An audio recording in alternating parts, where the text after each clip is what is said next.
Buenos días, telepensantes. Hoy es lunes 28 de agosto y quiero comentarles que en la medida que nos acercamos al 11 de septiembre se agudiza el debate en relación al gobierno militar y a los hechos ocurridos antes y después de esta fecha. Vamos a ver parte de las declaraciones del ministro de Justicia, el señor Cordero, este fin de semana. ¿Hay algún avance? ¿Cuáles son los avances que se han conseguido, ministro? A ver, lo que pasa es que tenemos varias cosas que son relevantes. ¿Por qué abordar un plan nacional de búsqueda, en el fondo, ¿no? O sea, ¿por qué? Yo no podría hacer... Primero definir cuál es el objetivo central del Plan Nacional de Búsqueda. El Plan Nacional de Búsqueda lo que tiene es un instrumento de política pública. Primero es hacer de la búsqueda de la desaparición forzada de personas una política pública permanente del Estado. Hay una cuestión que es obvia.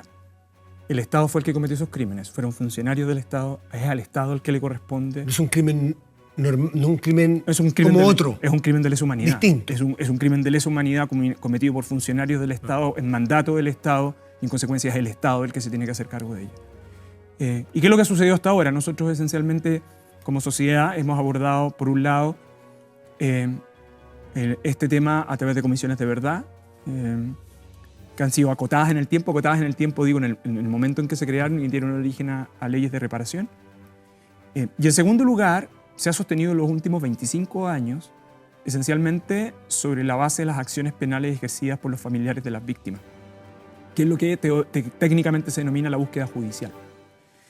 Pero hasta ahora el país no sabe las condiciones y circunstancias en que cada una de esas personas fue detenida y hecha desaparecer, que es lo que uno podría decir que el primer objetivo del Plan Nacional de Búsqueda es conocer la trayectoria de cada una de ellas, en el fondo.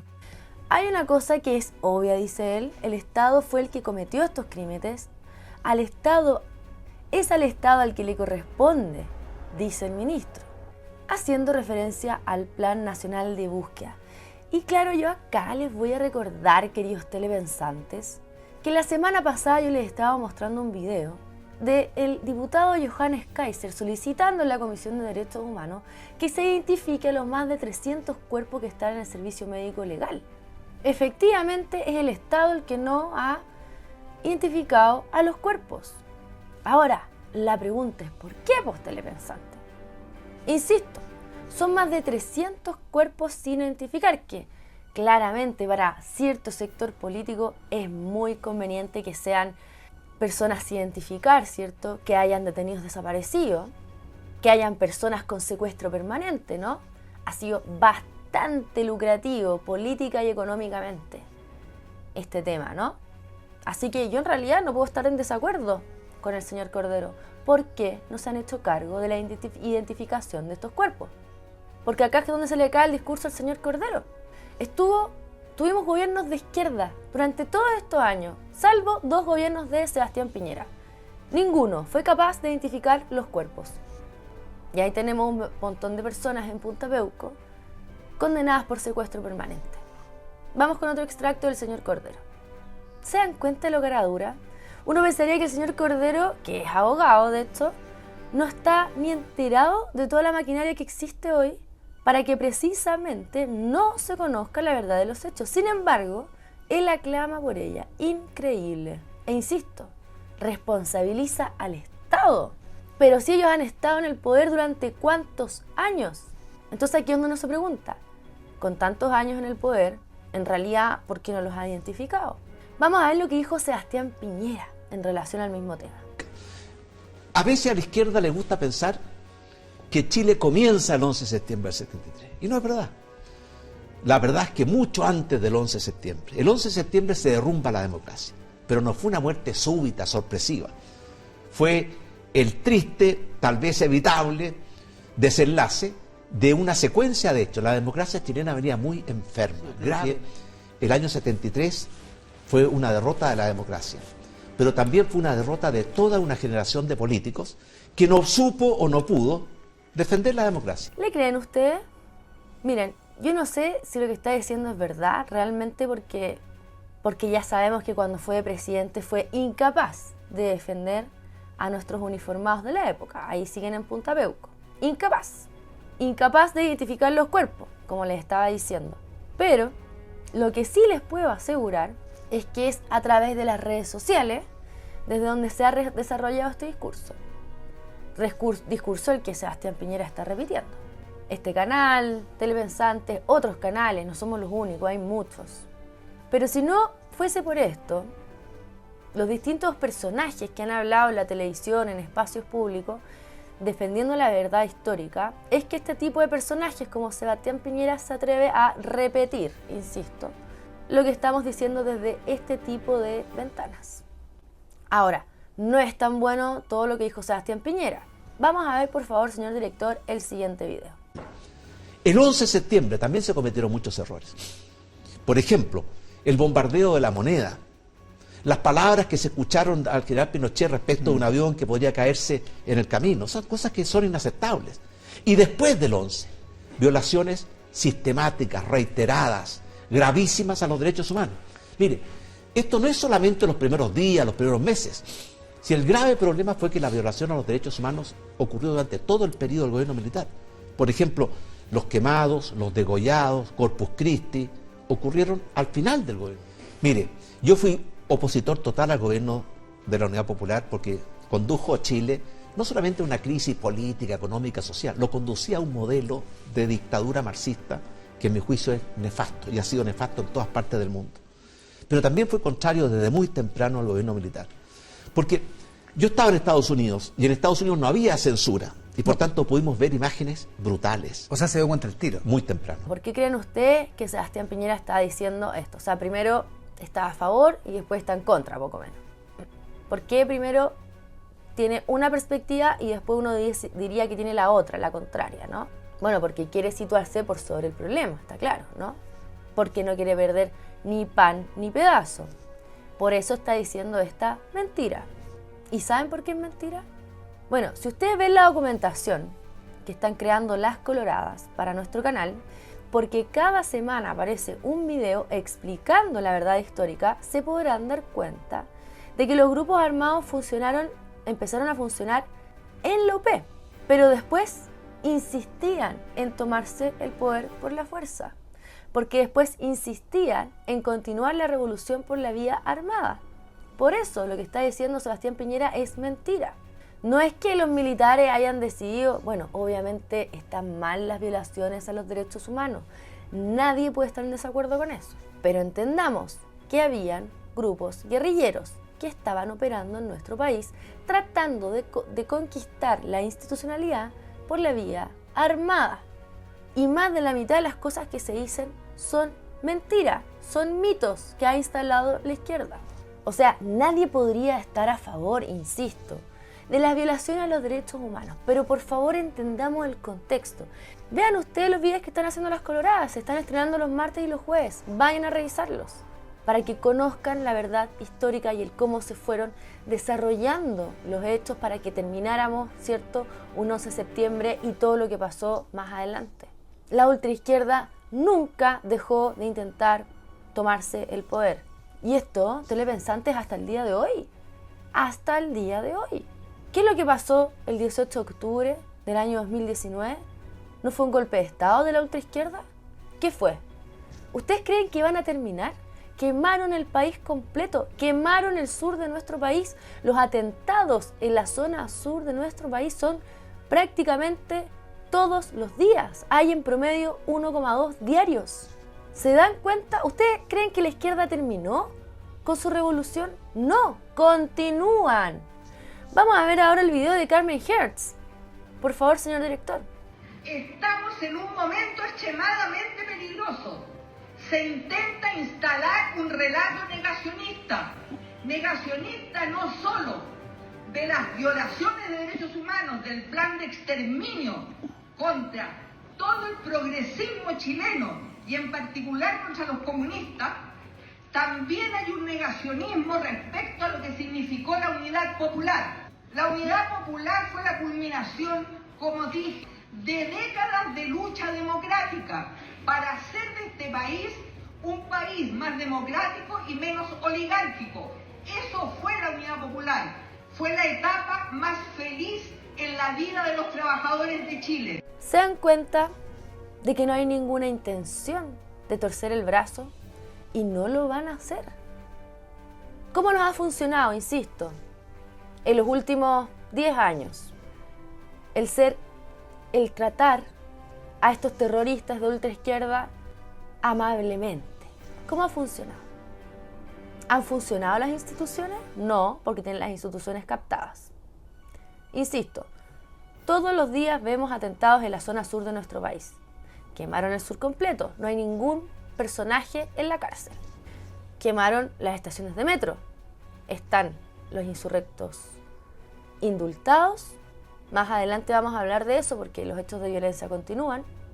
Y a los que no alcanzaron a estar en la cárcel, les levantaron las querellas en las que se apelaba a la ley de seguridad del Estado. Ese es el gobierno actual. Así funciona tratar a la izquierda de manera flexible. Y bueno, como ustedes pueden ver, claramente a una Carmen Hertz le molesta que estemos defendiendo la verdad histórica, la verdad de los hechos, la verdad y la moral, recordándoles que ellos quemaron el metro y que siguen tratando de levantar su revolución por la vía armada, por la fuerza, con violencia. Así que este tipo de postura, del tipo Sebastián Piñera, Evelyn Matei, no nos sirve para nada. Acá las cosas tienen que decirse por su nombre, telepensantes. Miren a Vallejo. Dice, hay un ascenso de la ultraderecha que se autodeclara pinochetista que justifica el golpe de Estado, dice la ministra. ¿Saben qué? Yo no creo que haya una ultraderecha pinochetista. Yo creo que hay un grupo de gente que ya está cansada del tema. Hay un grupo de gente que se aburrió de que mientan y se victimicen. Hay un grupo de gente que se atrevió a defender la verdad y la moral histórica. Porque, digámoslo, la derecha nunca lo hizo. Y claro, dado este levantamiento que ha habido a través de las redes sociales, en donde se ha ido desarrollando un discurso, en donde se ha ido mostrando gente sin miedo a decir la verdad, aparece Sebastián Piñera diciendo, claro, que está mal.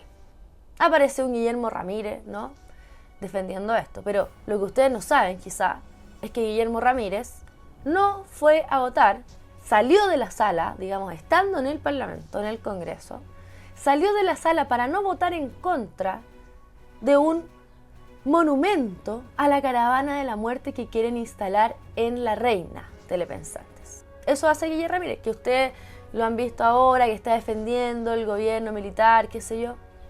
Bueno, en el Congreso no se atrevió a votar en contra de un monumento a la caravana de la muerte en La Reina. Esa es la derecha.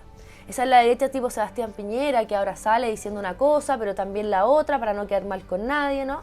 Si van a decir la verdad, si se van a envalentonar un mínimo, que sea de verdad. Y la verdad es que no es necesario ser un grupo de ultraderecha pinochetista para defender la verdad. Bueno, y cambiando de tema, nos vamos al gobernador del Biobío, porque le preguntaron en referencia al caso de las fundaciones. Vamos a ver cómo se defiende, porque esto fue tratar de defenderse, la verdad. Pero antes hay que entender que en el Biobío es donde se encuentran los escándalos de este caso de fundaciones más grandes de todos.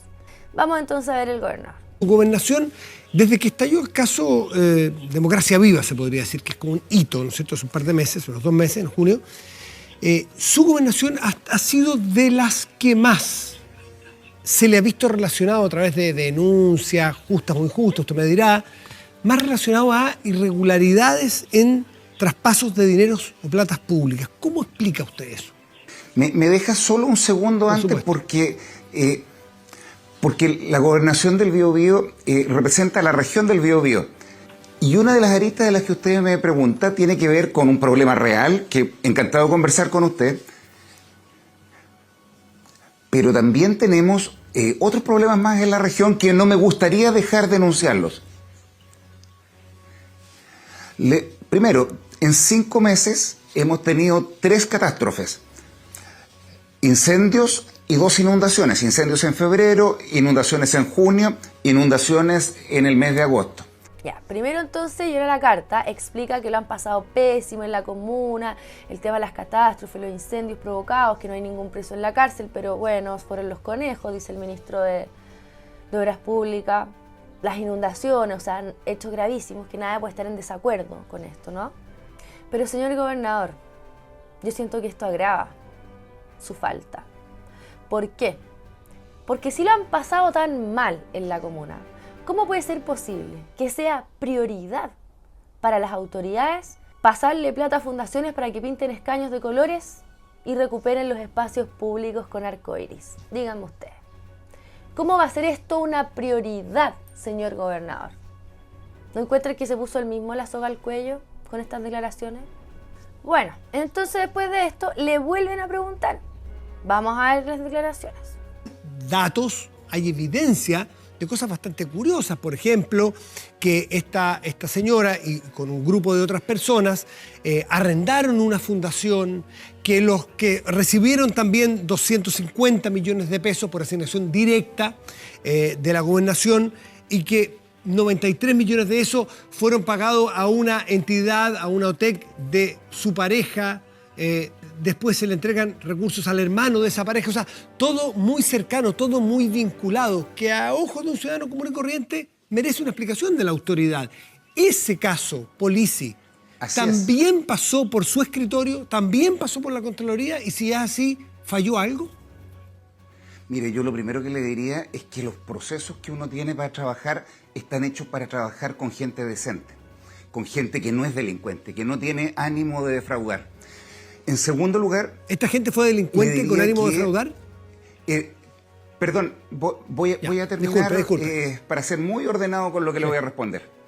Lo segundo, es evidente, mirado con la información que tengo hoy día, que nosotros en el proceso de evaluación que tuvimos fallamos, y que en el proceso de acompañamiento también fuimos débiles. Por eso es que he tomado una serie de medidas para mejorar los procesos y revisar los equipos de tal manera de no volver a ser vulnerables frente a acciones inescrupulosas.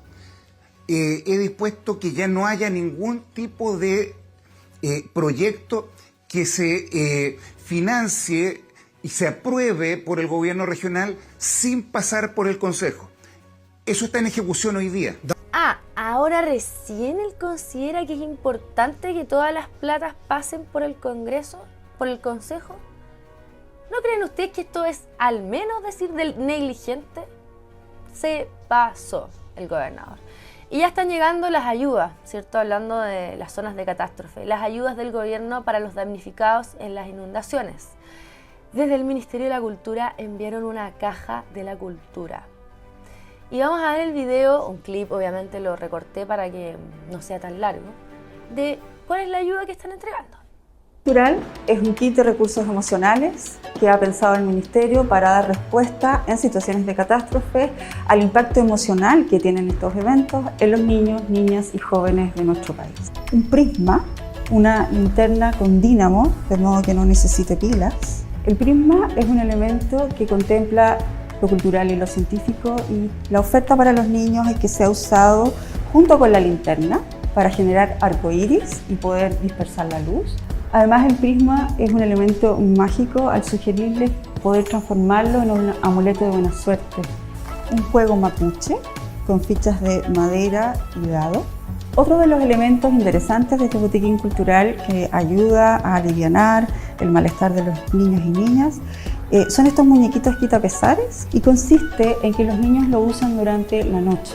Y cuenta la tradición que al ponerlos debajo de la almohada son estos muñequitos los que se hacen cargo de sus preocupaciones y sus malestares. En esta bitácora está un hilo conductor que permite ir mostrando a los niños los distintos elementos de este botiquín cultural. Bueno, ¿saben ustedes cuánto nos costó estos kits culturales? 50 millones de pesos. Como ustedes pueden ver, es un kit cargado de ideología para los niños. ¿No se dieron cuenta? Yo les voy a decir por qué. Estamos hablando de niños que están sufriendo, que están en un estado emocional susceptible porque probablemente muchos de ellos perdieron sus casas o sus colegios, sus rutinas. O sea, los niños no deben estar, obviamente no lo deben estar pasando bien. Y por esta misma razón yo encuentro que es de un nivel de descriterio. Ya no les importa ni siquiera respetar los procesos de las personas, y van y les mandan kits ideológicos, porque quizá ustedes no los detectan. Uno ya telepensantes ha visto tanto de esto que uno ve, ya es como que tiene un olfato para las cosas que están mandando. Pero yo les voy a explicar.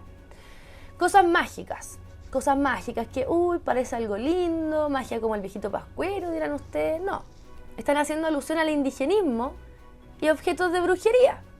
Quizás para ustedes esto sea irrelevante y van a decir, pero qué densa la Claudia. No, no es por ser densa. Así es como avanza la izquierda, con pequeños pasos. Y ya no estamos en momentos telepensantes para dejarles pasar una, creo yo. Porque todas estas ideologías, claro que parten siempre desde el buenismo. ¿Por qué no podían mandar plasticina? Ya, lápices de colores, plasticina, una cuerda para que salten la cuerda. No, elementos de brujería para que los niños pongan debajo de la almohada. Telepensantes, yo ya les he mostrado videos de cómo están intentando poner el satanismo en nuestra legislación telepensante, en el proceso constituyente. Eso es lo que quiere la izquierda. Así que no se enojen conmigo por estar dándole estas pequeñas señales de lo que sigue haciendo la izquierda. No van a parar.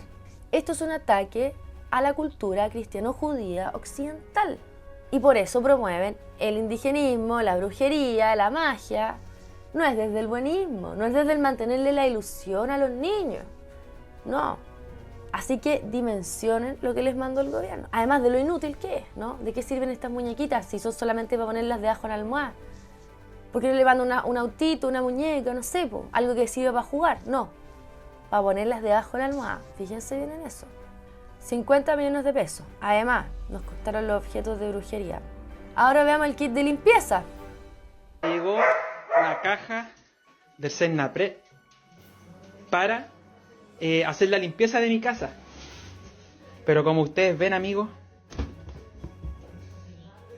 miren la calidad de los productos. Miren la calidad de los productos, amigos. Miren. Miren. Fueron a la feria a comprarlos, parece. Sapolio, compadre. El Sapolio es más antiguo que mi abuela. Miren. Miren. Jabón Popeye. Para refregar los muros. Ni mascarillas me mandaron, amigo. Miren, más allá de que sea o no estos productos tengan alguna marca específica, sean o no de buena calidad,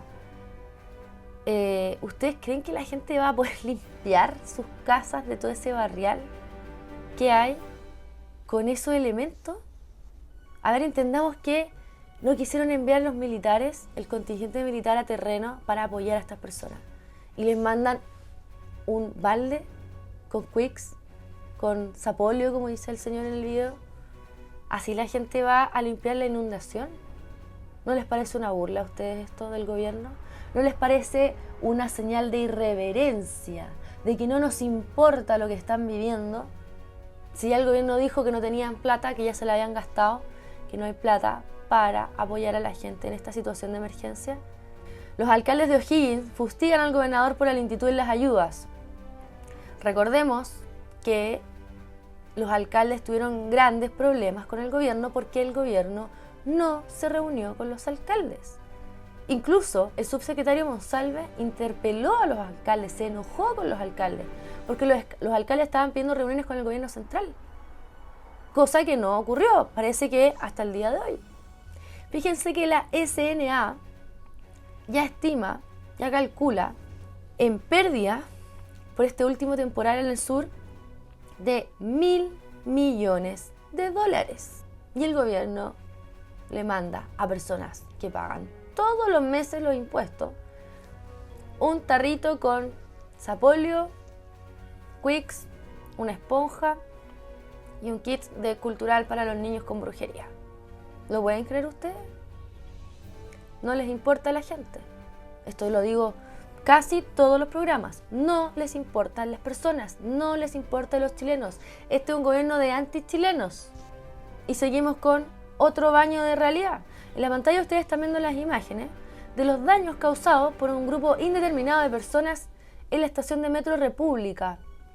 Parlamentarios de Renovación Nacional deciden oficiar al presidente de la empresa estatal. ¿Para qué? La verdad no tengo mucha idea. Porque lo que pretenden es que se oficie a estas personas con la ley de seguridad del Estado por los destrozos. ¿Lo van a hacer? ¿Lo irán a hacer? Yo creo que no. ¿Estarán preparando otra insurrección, otro golpe de Estado? Varias personas han hablado de esto.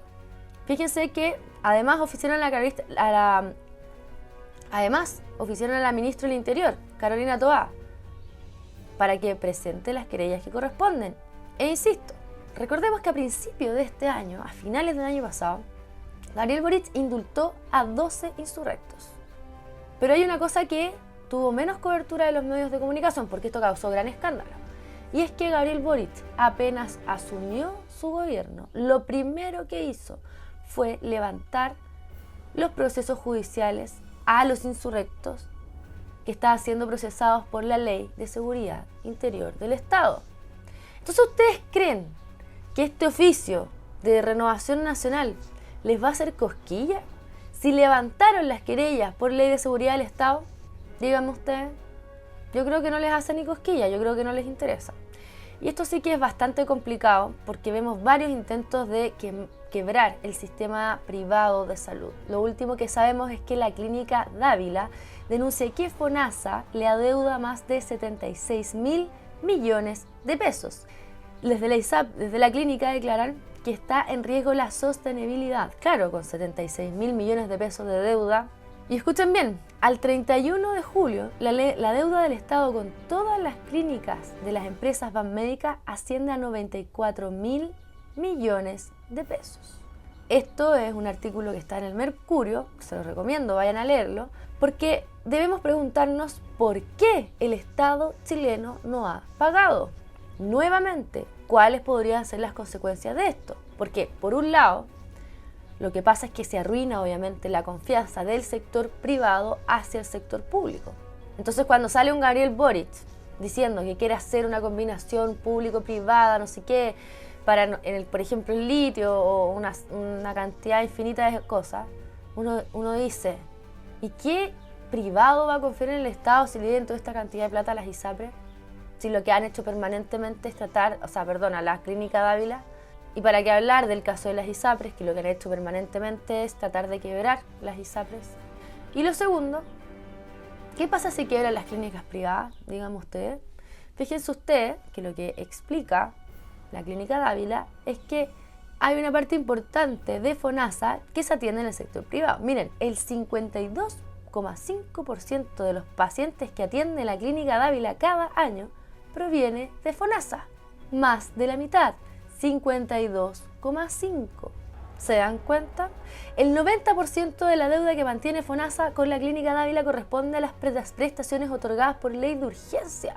O sea, es gente que ha llegado con riesgo vital a la clínica Dávila a atenderse y que por razones lógicas, no se han podido trasladar al sector público porque no hay camas. Entonces se quedan y hacen todo su tratamiento en la clínica Dávila, que está perfecto. Pero lo que está mal es que el Estado no ha pagado. Esto es gravísimo, queridos telepensantes. Bueno, y con esto nos vamos a ir despidiendo. Antes de irnos les quiero comentar que ya comenzó la huelga del paro indefinido del Colegio de Profesores, para variar. Estén atentos a esto, lo encuentro lamentable. Nuevamente los niños se van a quedar sin clase por culpa de estos profesores de ultraizquierda, ¿no? Yo cerraría todos los colegios públicos y le daría un voucher a los padres para que elijan el colegio de sus hijos que ellos quieran, pero no tener que estar más dependiendo de gente como el Colegio de Profesores, colegios públicos, que no tienen autorización constitucional para hacer huelga, porque son empleados públicos, ¿no? Sin embargo, están ya en paro indefinido. Hay que cerrar estos colegios, no funciona. Recuerden que ellos tampoco eran los que no querían volver a clases después de la pandemia. ¿Se acuerdan de eso? Bueno, hay que cerrarlos, no sirve. Y con esto me despido, queridos telepensantes, los dejo con un video a continuación. No se pierdan, hoy día tenemos el programa Batalla Constitucional, imperdible para saber qué está pasando en relación a este tema, que claramente no es de los más relevantes en este momento, pero hay que estar informados y nosotros queremos entregarle toda la información necesaria para que entiendan el contexto político actual. Soy la Clau Ormeño para Esfera Pública, nos vemos mañana, chao chao. Este es el primer vídeo que he grabado para TikTok con absoluta indignación. Yo os voy a explicar. Yo tengo dos niños, mellizos, un niño y una niña, que van a un colegio de Alfaz del Pi, en Alicante, Comunidad Valenciana. Mis hijos van al colegio Blaise Evans. En el colegio Blaise Evans recibe unos educadores sexuales que vienen del exterior del colegio, que vienen a dar las clases de sexualidad. A mi hija, que va a sexto de primaria, tiene 12 años, le han explicado que las niñas, para darse placer a sí mismas, lo que tienen que hacer es juntarse dos, juntar las vaginas y frotarse para darse placer. Y a los niños, mi hija va al A y mi niño al B, a los niños les han explicado que para darse placer hay que masturbarse metiéndose un dedo en el culo y frotándose la próstata. Esta es la educación sexual que se está dando en la Comunidad Valenciana, en la provincia de Alicante, a día de hoy. ¿Qué opináis? ¿Qué os parece? ¿Es indignante o no? ¿Debemos de continuar? ¿Debemos de aceptarlo? ¿Debemos de admitir esta situación? ¿Debemos de permitir que nuestros hijos vayan al colegio para que se les dé este tipo de educación? ¿No pensáis que esto es algo que pertenece a la esfera privada? ¿Serían los papás, las mamás, las familias los que deberíamos de explicar la sexualidad a los niños? ¿El colegio debe decirle al niño que se meta un dedo en el culo? ¿Y a las niñas que junten las vaginas? ¿Esto es correcto? ¿Qué os parece?